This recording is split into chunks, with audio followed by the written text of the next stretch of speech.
it's not that I don't talk to people, but I didn't really talk to people. I didn't really let people in and what was going on. And even to this day, I find a lot of times when I'm feeling what I call anxiety, that the solution is to open my mouth. And it's opening my mouth, calling, talking to someone to tell them how I'm feeling. Even if I'm lost and I don't know what I'm feeling, but to really be vulnerable, to be open, to say, I'm scared, I'm afraid, I don't know what's going on here. But it's those conversations and just opening literally my throat.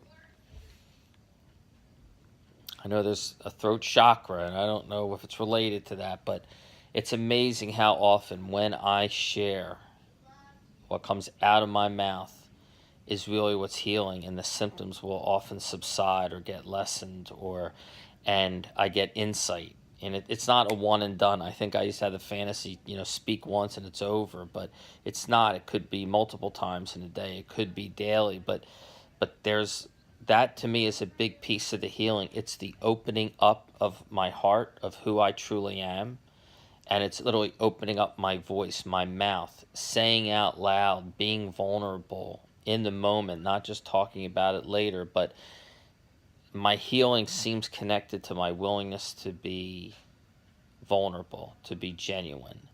And behind it, it's that fear of, if I let you know what's really going on, if I share this, there's going to be some form of rejection, be it even the beginning it was friends, or now it's with clients. I find I don't want to share it professionally. If people knew, would they trust me?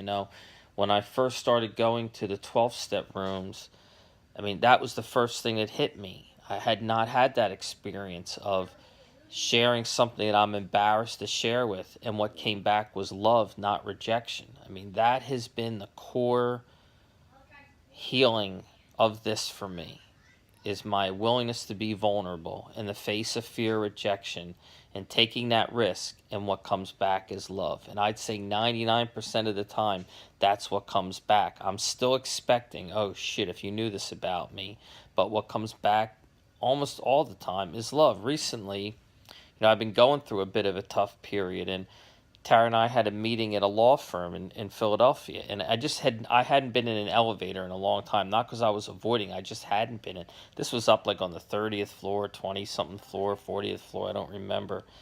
And I said, okay, let me try. And we get up there, and man, I'm starting. The sweats are kicking in, the feeling disoriented. I was like, I just don't think I can do this. And we talked, and Tara was, God bless her, she was like, Evan, I got it, I can. And so I said, all right, I decided I'm going to take the elevator down.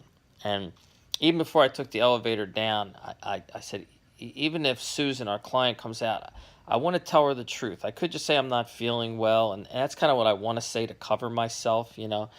But part of me is like, no, that's not the learning for me, to run around and hide. I said, I'd want to tell her the truth. I mean, that is probably the biggest thing I could do here. So, but I couldn't wait. I said, I got to get out of here. And I go to the elevator. And of course, who's walking out of the elevator as I'm about to get in? And I told her. I told her why. And God bless her. She said to me, Evan, that's okay. We got this. I'm sorry to hear you're not doing well. There wasn't a judgment of me. It wasn't a rejection. It was love. And this is the experience that keeps happening over and over. And yet it's still hard for me at times to open up.